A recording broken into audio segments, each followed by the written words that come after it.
Well, good morning, everybody. We have 2 slides to share. So we're going to be having much more of a conversation around some very recent research that has just been completed, looking at the data and AI pulse across the Asia Pacific. So really, I mean, just to set some context, I mean, we see 40% of businesses expecting 3 times their ROI on investments for AI projects. And also, I mean, you've heard the numbers already referenced this morning, but we're expecting to see spending across AI reach over 90 billion by 2027 worldwide. So the expectations are extremely high. But again, I spend my life talking to technology professionals, and again, there's a lot of challenges out there in actually achieving the results from the AI investments that people are actually putting in. And one of the things that we're going to do today is to just discuss where we are with this. SAS has commissioned some research that has looked at the current state of AI adoption, and I think more importantly, what actually separates the leaders, those that have actually successfully implemented AI, against those that haven't. So that's what we want to talk about today, and it's great to have Deepak here. Chris, good seeing you.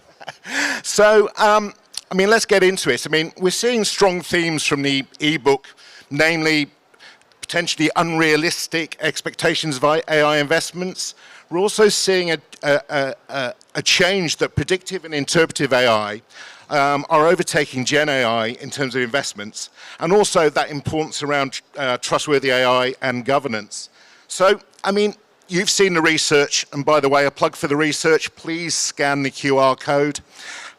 It will take you to the research report. But was there anything from the research that you found surprising, or was it what you actually anticipated? Well, a couple of things were surprising. What was satisfying was that the predictive and interpretive AI, you know, getting up, sort of getting more attention than the Gen AI. So I think there is there's a rush around all things Gen AI, but then organizations are also struggling to find the right use cases. What are those use cases? I know some of the speakers in front of us spoke about some of those use cases, but not only those use cases, but the ROI that they're expecting out of that use case. You saw some of them, you mentioned 47% are expecting a 3x return on that ROI. So those are things that were interesting in the report. Yeah, and I mean, do you think that's realistic? It is. I don't think it is realistic. A 3x. It's got to be. It's not just as in a Gen AI investment, but it's got to be along the entire value chain, and I think that's the important part of it. It's not just a specific technology that's going to get them there. Yeah, and again, I mean, you started to talk around use cases there. I mean, we've seen use cases being adopted across all industries. You know, chatbots, PO matching, in HR, CV scanning, all those kind of good things. I mean, maybe let's talk a little bit about what you're seeing in the financial sector around sort of which use cases that, well, people are focused on. Sure. And what the leaders are actually doing. Sure. So I think the emphasis, especially now if I look at Gen AI, the emphasis is a lot around, tends to be a lot around productivity and operational efficiency. That's where a lot of our customers are moving towards. But the impact of AI is also on all the predictive and explainable AI part of it. And there are challenges, right? Especially in the financial services. And we saw those, I think the 3 fundamental challenges. One, of course, is, you know, if I was sitting on the stage in front of you 20 years ago, I'll still say the challenge is the same, which is of data.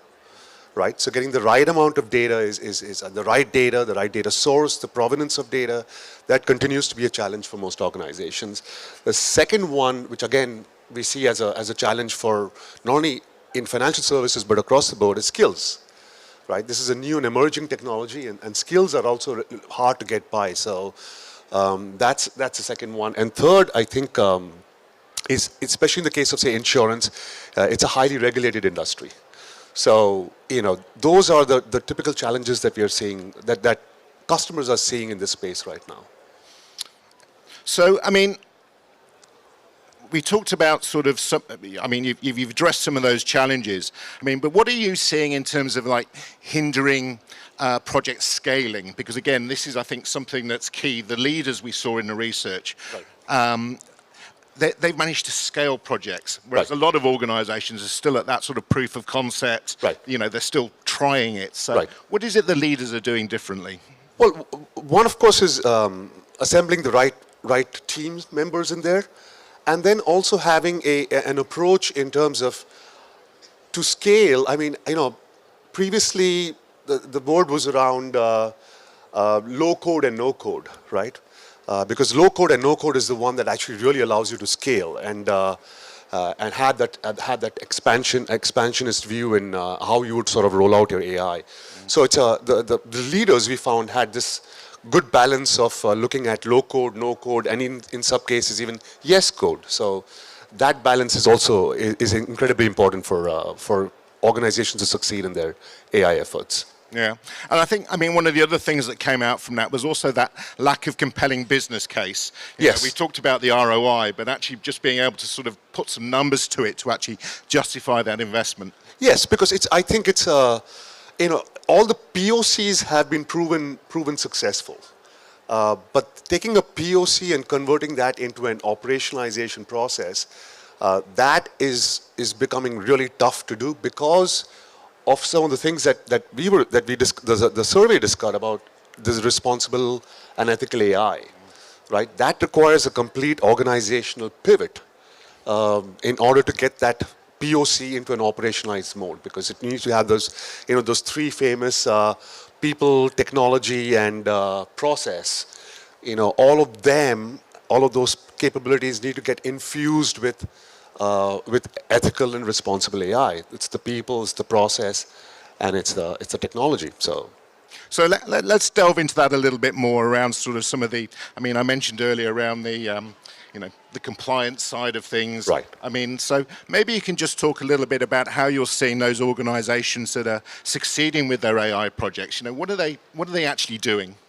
So up front, I think the ones that we are working with who have been successful in rolling out these AI initiatives, I think up front is they are looking at how do you embed ethical data ethics within your provenance of data itself, right? Because all analytics tends to be, it has a life cycle. You know, there is a data part of it.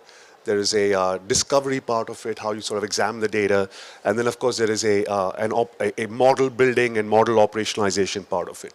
So the successful ones are able to sort of look at this entire life cycle and infuse data ethics, governance capability all along the life cycle. And those are the ones, you know, because what happens is AI means you're running many models, right? All AI and analytics are pretty much these statistical models that you're running.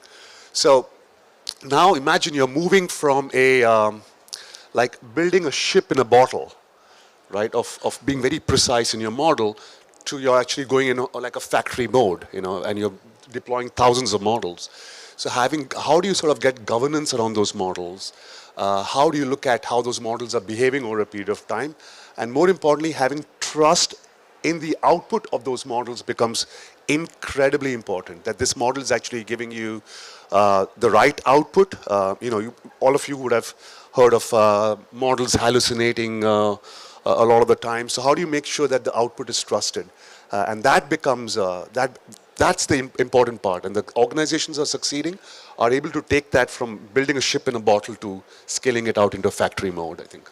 And again, I mean, just in terms, because I think this is one of the things that came from the research, just in terms of the organization that, again, those leaders have put in place. I mean, how does that differ, particularly around the compliance side, how does that differ from, you know, what we see, shall we say, the followers are actually doing? So the folks who are leading are definitely taking compliance into play, right? Compliance becomes a very crucial part. And actually, you know, we are in Singapore right now. In Singapore, if you are familiar with the FEET process, they are the ones who first came out with sort of laying down the principles, the FEET principles around transparency and trust in the modeling world.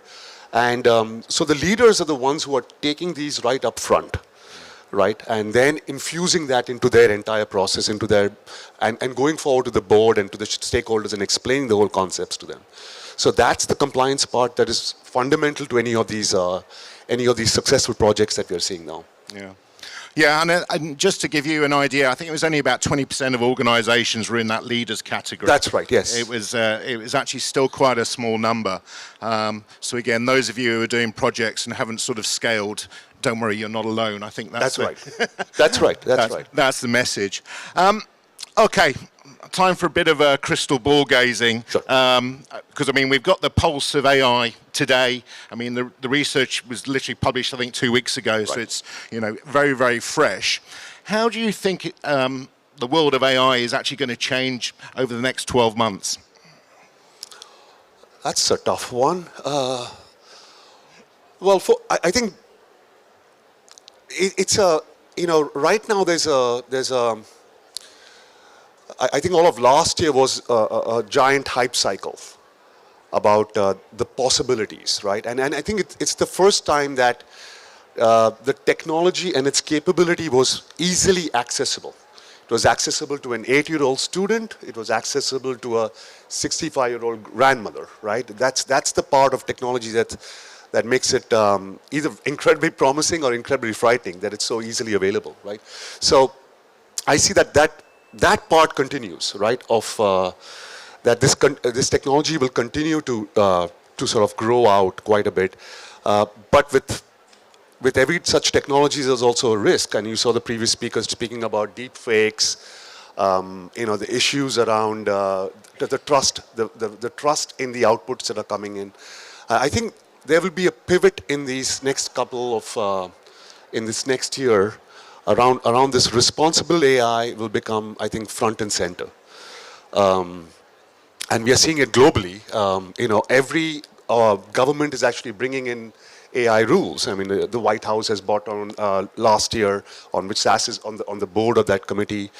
The Singapore government has, Australian government has, the Japanese government has, the Europeans have. So, every government understands the challenge of this technology, the benefits of this technology, but also the dangerous parts of the technology. So, which is why the regulation is coming in. So, I think a lot of especially in the fintech space, you'll see those regulations sort of percolating down, because I think I see a lot of exhibitors here who are, in the sort of demonstrating AI and Gen AI and all of those models. So they'll have to double down on regulation. I think that's the big one coming in. Okay, so for 2025, look out for more regulation is the message. Quick, just very briefly, sure. What about adoption? Adoption, I think, will start getting higher. As people sort of get their heads around it, skills become available. As you can see, this entire hall 3 is filled with a lot of skilled people around AI. That those skills will only get higher, and then of course I think people will start looking at newer business models. According to me, AI leads to a lot of newer business models. It of course can improve on your current business model, but I think the newer business models, the newer revenue streams, I think that's the biggest potential, and that's where folks are focusing on. Yeah, new use cases. That's right. Yeah, excellent. Okay, we've come to the end of our session. One last chance to scan the QR code for the research report. And again, I've been told to also ask you to scan another QR code just to give a response to a quick survey that SAS is conducting here, and also to recommend that you come and visit the booth in Hall 4. That's right. Yep. That's Drop great. by. Please visit us at our booth at SAS. Fantastic. And there is a great cup of coffee to be had there. I did try it this morning. Awesome. Thanks, Deepak. Thanks, Chris. Thank you.